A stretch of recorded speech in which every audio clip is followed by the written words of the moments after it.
How we doing, everybody? Welcome to Monster Territory and the post-game show. A frustrating loss for today for the Red Sox. It's I feel like it's been like this all year. You come off some great wins, you put together some good things, and then you just fall back into inconsistency. Just a lot more inconsistencies today. The offense up and down today. You had chances, you couldn't capitalize. I feel like we've been doing the same song and dance for a lot of this year so far, kind of just hovering right above 500. We got to start doing something about it, man. The inconsistencies are starting to drive me nuts in a way. I'm not asking the Red Sox to go out there and win 15 games in a row, but they just can't seem to find their mojo. They find it and then they lose it. Or let me put it better. They can't seem to hang on to the mojo. Whatever game plans they're going with, they just can't seem to find something to stick. They just can't seem to find the right formula. It's like they figure it out, and then the next day it's like everything is just a blur. I'm not sure what's going on here. It's just getting a little frustrating. But, you got game 3 tomorrow. Heck, you got a chance to go out there and win the series and then go into the next series feeling pretty good. But again, it was just another day today where you just had chances. And there's been so many times this year the Red Sox have had their chances. They can't seem to come up, in these one-run games. They're now 4-8 in one-run games on the year. It's just tough, It is what it is. We'll get into it. We'll break down the offense. Bailey Ober, give a lot of credit to him. He was able to really figure out this Red Sox offense today. He was really able to maneuver through this lineup today. And I'll tell you why. And I actually realized he had a great game plan against the Red Sox today because I found a stat where I was like, oh, okay, that's interesting. The Red Sox are not very good against one particular pitch for this entire year. So I'll talk about that. Hunter Dobbins today. Hunter Dobbins, this is a guy who's come up here a few starts and he's been very solid. But you got to remember, once teams start getting scouting reports on you, they get the tape on you, they're going to be able to figure you out. And with Hunter Dobbins, and another thing with him too, he's been getting a lot of run support. So you can't ask for this guy to be going out there and just, throwing zeros. There's going to be times where, especially in his rookie year, he's going to go through bumps. And we saw some bumps today. I'll break down his outing in just a little bit. And we got some more Triston Casas fallout. We went live earlier today to react to the breaking news. Triston Casas out for the season. I mean, they haven't announced that he's out for the season, but it's pretty likely that he will be with a ruptured patella tendon. That's going to be a long rehab. He's probably going to be out for at least a year. Usually recovery for that 6 to 12 months. So we'll see what ends up happening. That is a major injury. That is an injury that has ended careers in the past. You see it more often in football. You don't really see it in baseball very often. Triston Casas is a big guy. But I'm hoping for the best for him. Thoughts and prayers going out to him. But we have seen a lot of guys come back from that as well. Adam Eaton, that was a guy who had I believe the same injury, and he was able to come back and put together a pretty solid career. So Triston Casas, but we do have comments from Alex Cora and Craig Breslow. They did speak to the media today, so we'll break that down, and I'll give you my thoughts on, we've talked about options, but I'm going to give you my thoughts after really thinking about it throughout the day. I feel like I'm pretty set on what I want the Red Sox to do. So I'll get into that in just a little bit. Before we go any further, we do have a word from our sponsor, Harry's. If you want a razor that looks good, makes you look good, gets the shave done, and doesn't cost much, Oh. Is it nice? That's a hairy John. And you can smell it too. Smell it, John. Smell it. Oh, wow. What After is that? See, that's Harry's. That's the shave gel. I'm telling you, look. I mean, you look scary, man. It's the shot. Fresh. Now come in, get this. I don't Look want to how touch this soft head that is. anymore. Oh, my Look how God. soft it is. That looks like it is German soft. engineered blades made It in their is own soft. factory that stay sharp longer. I'm using the razor, and it does not. You can start to feel when it Yeah, gets dull. I mean, you guys only do like here and like up here. true. I'm doing acreage. Get the edge on your shave with Harry's. Normally their trial set is $10, but right now you can get it for just $6 at harrys.com/foul. That's our exclusive link, harrys.com/foul, for a $6 trial set. All right, go check it out. Harry's, good brand. I've used them in the past, and they've come through for me. I think they got a pretty solid product. Really take advantage of that deal.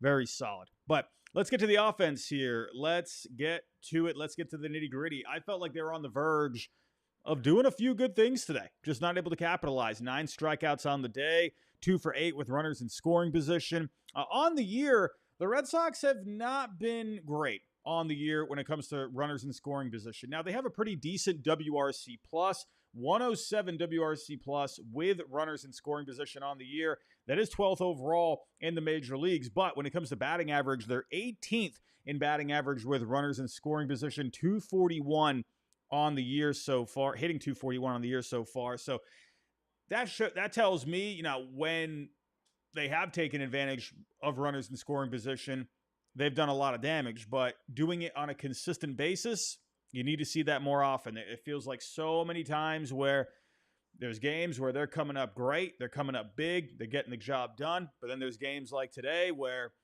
you're blowing opportunities, right? They just can't seem to do it consistently.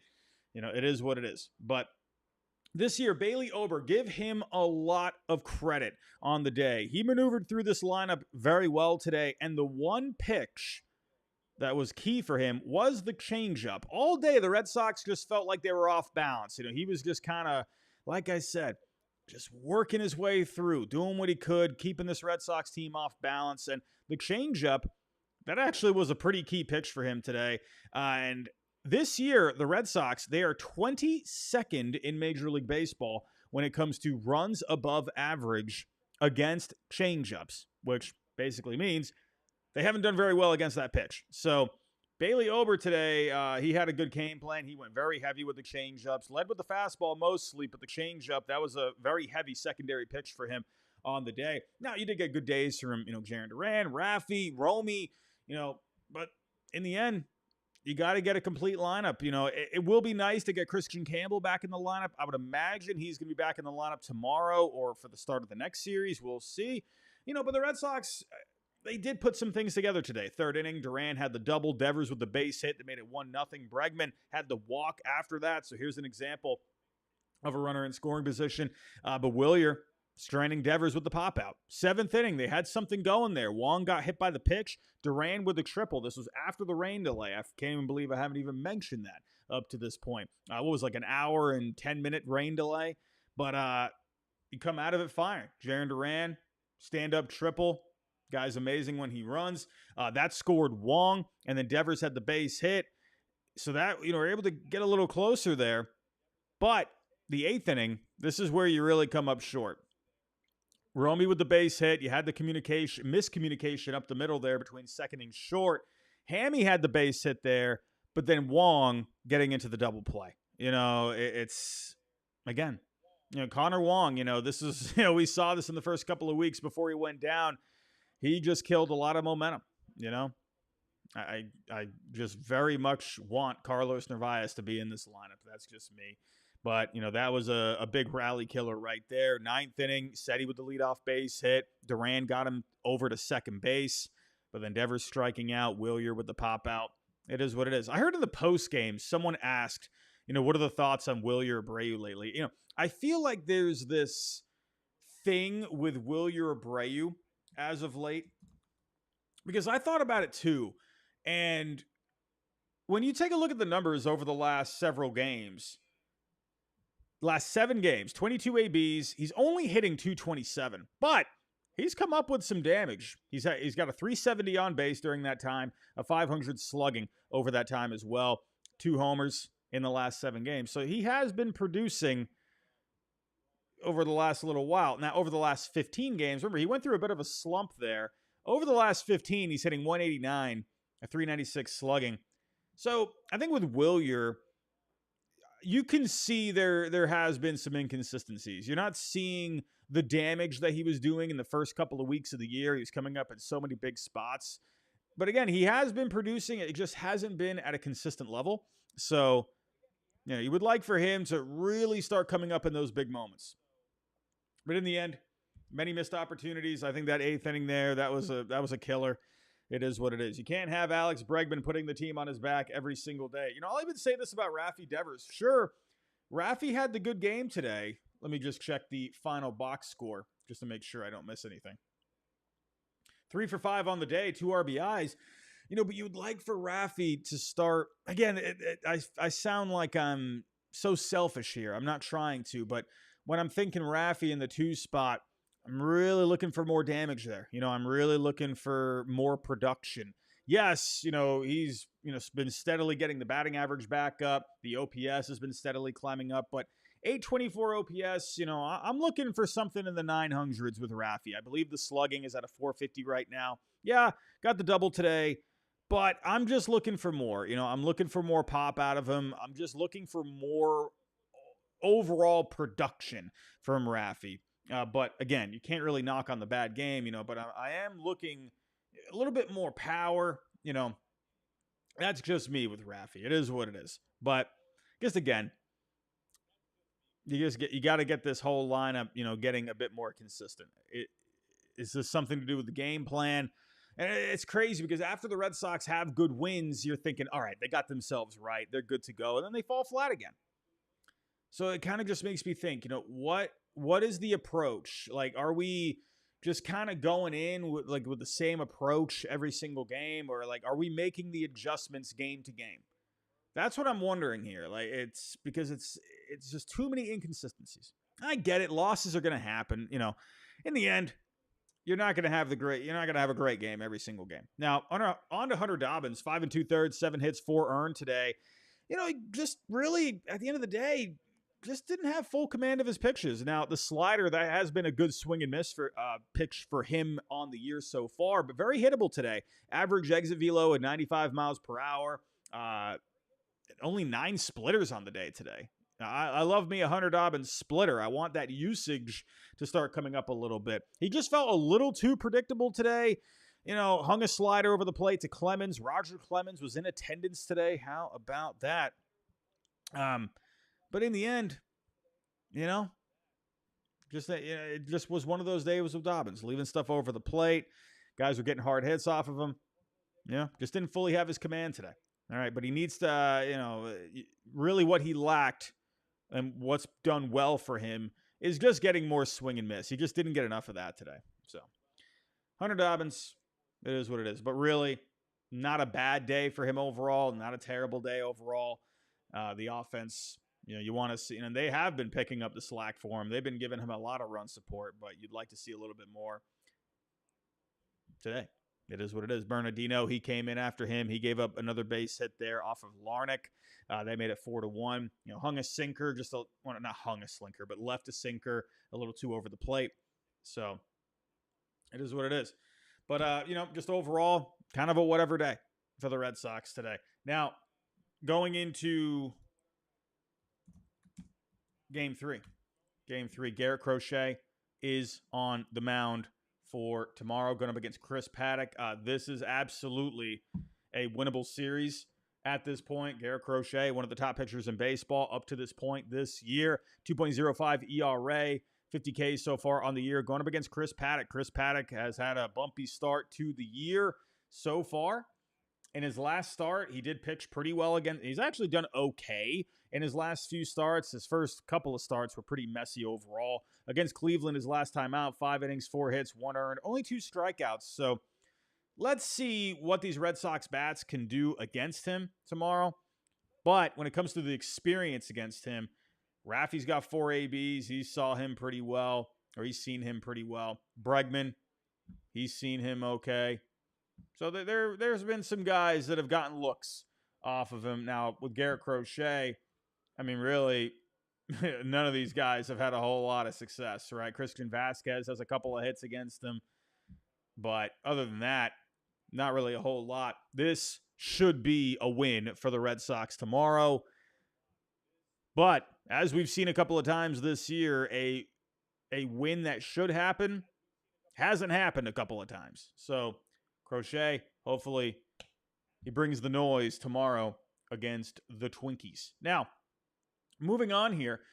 Moving on, we do have some fallout when it comes to Mr. Triston Casas. Now, we got some comments today from both Alex Cora and Craig Breslow today. So it was very interesting, I thought. I think there were people out there saying don't read into it too much. It's kind of hard not to read into it a little bit because both of their answers were pretty different, I would say. Too different?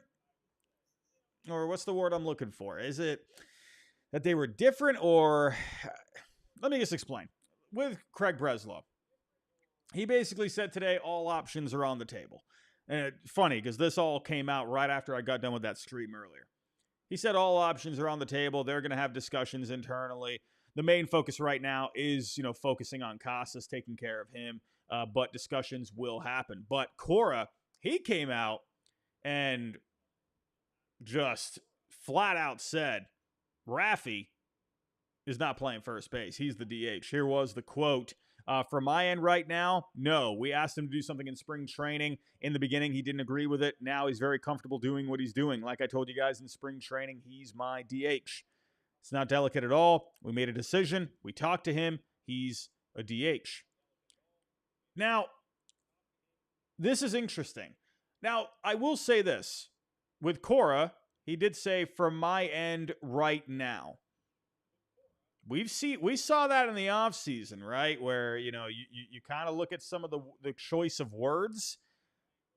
You can kind of maybe read into it a little bit more right now. So my guess with Alex Cora is you got to remember as a manager, you're not just filling out a lineup of players. You're filling up a lineup of people. All right, you have to worry about the actual person as well. Yes, he is correct. Raffy obviously went through a lot. Going into spring training, they signed Alex Bregman. The word was for a lot of the offseason that, he could be the second baseman, but Christian Campbell, they started getting, very high on him, and he was slotted in eventually to be their second baseman, meaning Bregman moved to third. Raffy, by default, went to DH. At first, didn't seem very happy with it, but seems like over time, he's warmed up to it. So lately, over the last, 24 or so hours, since the injury, people have been thinking, okay, maybe Raffy could be the guy. If Alex Bregman, definitely the better option at third base. But if Raffy could be in the field, maybe this could be his chance at first base. And I personally think Raffy could do it. To me, sure, he wasn't a good defensive third baseman. The numbers showed that. The eye test showed that. But I think he could make a transition over to first base. He's got good enough range, I think. He's got a good enough arm. He can make the throws in the infield. He can do the cutoffs. Now, the only problem with first base is that you got to learn the intricacies of first base, right? The cutoffs, the double plays, the pickoffs, the scoops, right? Stuff like that. So, yeah, there are a lot of little things that go into first base. So I understand what Cora is saying when it comes to this. He did touch on basically, learning first base. Let me find the quote here. I've also been seeing a lot of people using the Moneyball quote when Billy Beane and Ron Washington went to Scott Hatterberg's house, basically saying, well, Billy Beane said, oh, it's easy. And then Ron Washington said, it is absolutely hard. But Cora did go on to say this about similar situations in the past. We've been through that act before, moving people around and playing guys at first base who never played first base. It wasn't good. The effort was there. I appreciated Franchi Cordero playing first, Kyle Schwarber, of course. We needed to play first, but he wasn't a first baseman. These two guys, Romy Gonzalez and Abraham Toro, are capable of doing it. I feel very comfortable with them. The lineup, we have to mix and match and find spots for them where we can maximize the lineup. He goes on to say, it's a tough position to play, especially nowadays when you're pushing that guy to the hole with right-handed hitters. The picks, the throws, everything that comes with it. It's a tough position to play, a tough position to learn. I'm very comfortable. Now, I will also mention, I'm going to say this right now because, listen, Red Sox Twitter today got a little ridiculous. I use that. I don't use that word often, but holy cow, it was getting, I think, a little silly. I think I saw every single player on the Red Sox be used as a possibility for first base. Craig Breslow, he came out. He has already come out and said a couple of times, Roman Anthony, Marcelo Meyer, they're probably not playing first base. Why? Because Roman Anthony is an above-average outfielder. Marcelo Meyer is a shortstop, for crying out loud. You don't move those kind of guys to first base, especially when they're developing. Now is not the time to be doing that. It's not. Marcelo Meyer's a shortstop. If you want to have a conversation about him playing second base, third base, okay. Maybe even an outfield spot, okay. First base right now? No. You don't move you don't move a guy from one of the highest valued positions in the field to the lowest value position in the field. You want to maximize a player's talents. I understand there is a bit of a need right now, but you don't do it with those guys. Roman Anthony? No. Because he's a good outfielder, right? He's got a good arm. He moves around well out there. He takes good routes. He's a good defensive corner outfielder. You don't move Roman Anthony to first base. Now, let's say maybe he's gotten a lot of years under his belt. Maybe that could be a conversation at some point down the road. But you don't do it right now when they're developing. You don't do it. You don't do it. No, TD in the chat. You're not playing Trevor Story at shortstop. You're not playing Trevor Story at shortstop. You're not doing it because he's a good shortstop. Because then what do you do at shortstop?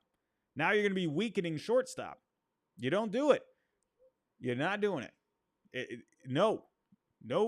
Trevor Story is one of the best shortstops in Major League Baseball. You don't do it. Absolutely not. I see you in the chat, second base. Sure, but he played second base because Xander Bogaerts didn't want to move off his short. All right. Trevor Story's not playing first base. Story's not playing first base. Anthony's not playing first base. Meyer's not playing first base. I'll tell you the one name I saw today. I couldn't believe I saw this one. I'm not going to point out any names. I'm not like that. I saw Jarren Duran being used as a possibility for first base. I couldn't believe I was reading that one. I'm thinking, what are we doing? We have gone to La La Land. We've gone to land, cuckoo land. Like, what is happening? Jarren Duran at first base? I saw someone type that today. I actually read that today. What? What are we talking about? Unbelievable. Jarren Duran is one of the fastest players in Major League Baseball, who was one of the best defensive outfielders in center field last year. You don't move that kind of a player to first base. And I'm thinking, what is happening right now? Like, why are we seeing all of this conversation? And this is where, like, Tony Maserati, it's like, he was the one that started this. Sorry. Like, he was the one that put out there Roman Anthony first base. Ever since that, people have, just jumped on board with that. And it's like, what are we doing? Stop. Like, it's driving me nuts. I'm sorry, but, like, listen, I'm not the sharpest tool in the shed a lot, but you don't do that. No. So Rafi at first base, I think that, listen, here, the only thing that makes that a question mark is like what Cora said. You got to learn the position. It's going to take time. That's why when I talked about it earlier today and last night, I said, it's going to have to be some time. Like, you can't put him there tomorrow. It would have to be a couple of weeks at least. I mean, that's a minimum. I mean, you're going to have to figure it out on the fly here. But I'm thinking, to me, Rafi at first, that really opens up a lot of possibilities. That's where you can bring Roman Anthony into the fold. You can have him play a corner outfield spot on a part-time basis, and he can share DH, with Willier or however they do it. That to me is the way to go. If it's not Roman, maybe Yoshida can come back and whatever. But I think with Yoshida, they want to get him back to throwing. I think they want to max it. Here's my thinking behind the whole Yoshida thing. I think they want to get him back to throwing before even I don't think they want to bring him back as a DH only guy, because I think they want to maximize his value so they can try to move him. That's my That's my thinking. That like I don't know, man. I don't think the Red Sox have any intention. Maybe I'm wrong, but I am wrong a lot. I don't think Yoshida is. I don't know. At this point, I'd be surprised if he played another game with the Red Sox. I hope I'm wrong, but I think the reason they're really taking their time with him is so they can, advertise him as a guy that can play in both the outfield and obviously, he can hit. So I don't know. That's my thinking. Unless they're completely stuck with him, then you get a guy that you can put in the outfield, right? So they're not going to bring him back as just a DH. Maybe this could be the opportunity, but I think they're going to really take their time with him. That's just my thinking. Now, in the meantime, you're going to have Romy. You're going to have Abraham Toro. Let's see what those guys can do. Vaughn Grissom could be a possibility at some point. He needs more time at first base. He's only played 4 or 5 games at first base up to this point in AAA. So I wouldn't expect to see him for a little bit. I think they're going to roll with Romy and Toro for the month of May. Really get used to that. I'm telling you that. Get used to it. That, I think, is what you're going to see in the near future for at least a good month, few weeks at least. Now, could you go out there and maybe see if Anthony Rizzo's available? He's not retired. He said he'll come back at a fair rate. Could that be a possibility? He'd be a veteran guy. He didn't hit very well last year. Remember, he had a concussion.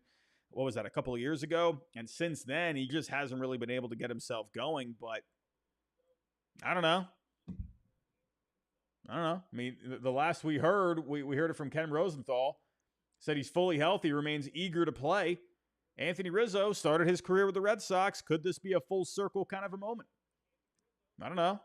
I mean, the last, he had a good year back in 2022. He had 32 home runs, 131 WRC plus, but I believe the concussion was in 2023. He just hasn't really been able to produce since then. I mean, he's 35 years old. About to turn 36. It could be worth a flyer. Maybe. I see you in the chat, Marco Scudero. Someone was saying trade for Hoskins on the Brewers.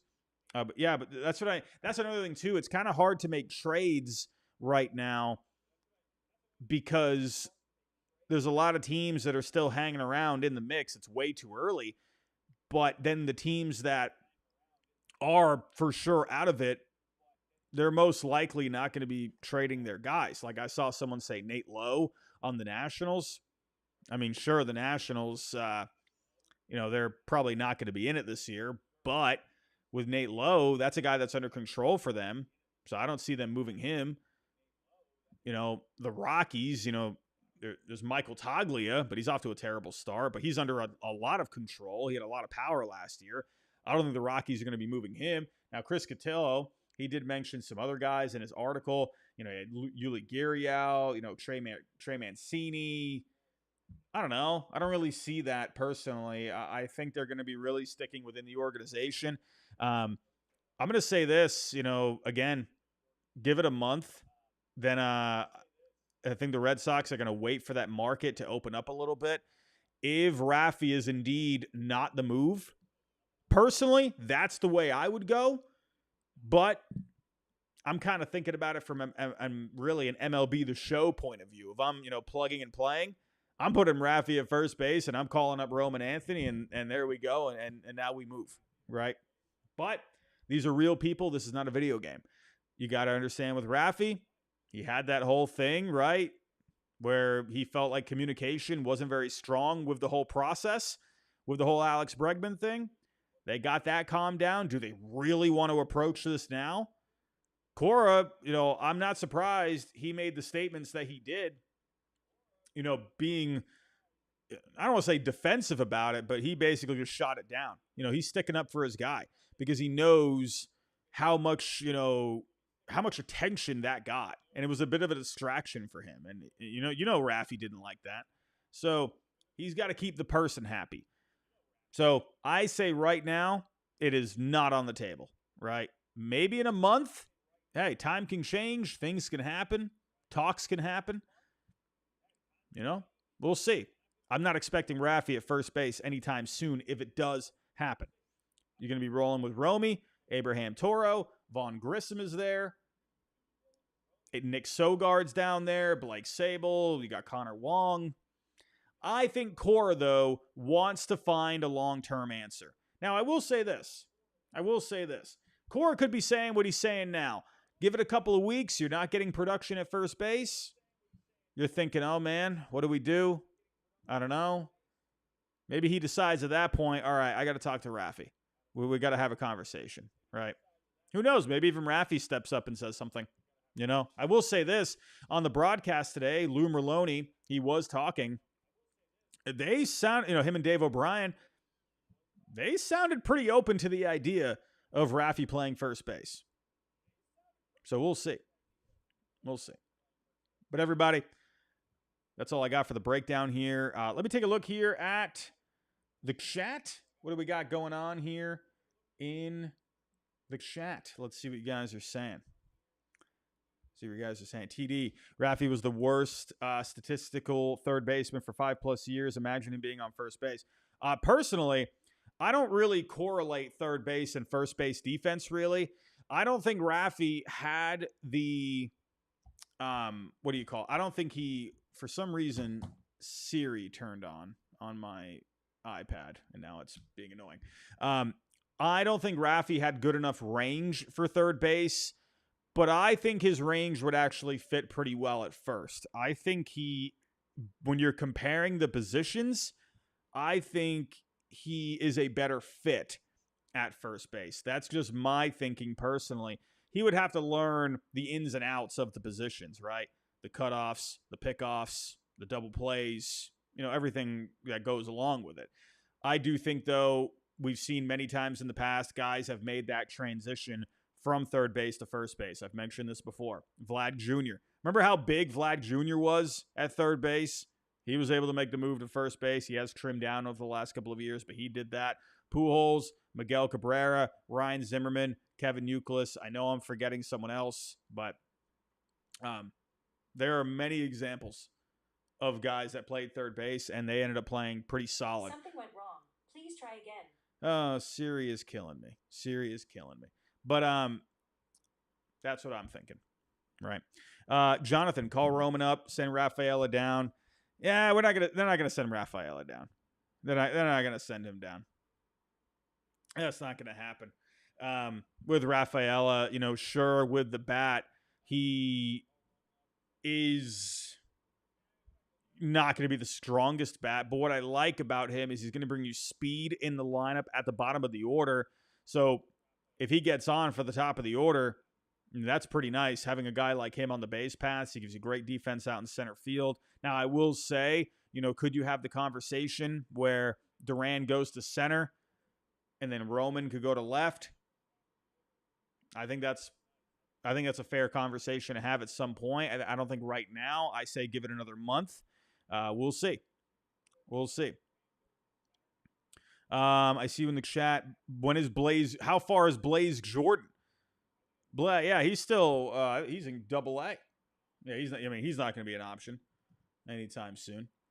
But Blaze Jordan, as of right now, we can take a look at the numbers. In Double-A as of right now, he's not off to a great start, hitting 237 and 94 WRC+, so he needs to get himself going. Oh, we had a super chat. Wonder Davey, $1.99. Thank you, Wonder Davey. I appreciate that. Hey, Robbie, brutal about Casas. I hate injuries. Also, thanks for using my Mike Trout hot take in one of the hot take videos. I do get why you gave it a bust. I just think he is out of patience. No, I agree. Trust me. Wonder Davey, you know me. You know I love me some trades. Trust me, I would love to say, Mike Trout, trade this man. Please, put him on a winning team. But I don't know, man. I think the contract's just going to be too hard to move. He's also hurt right now again. Poor Mike Trout. Poor Mike Trout.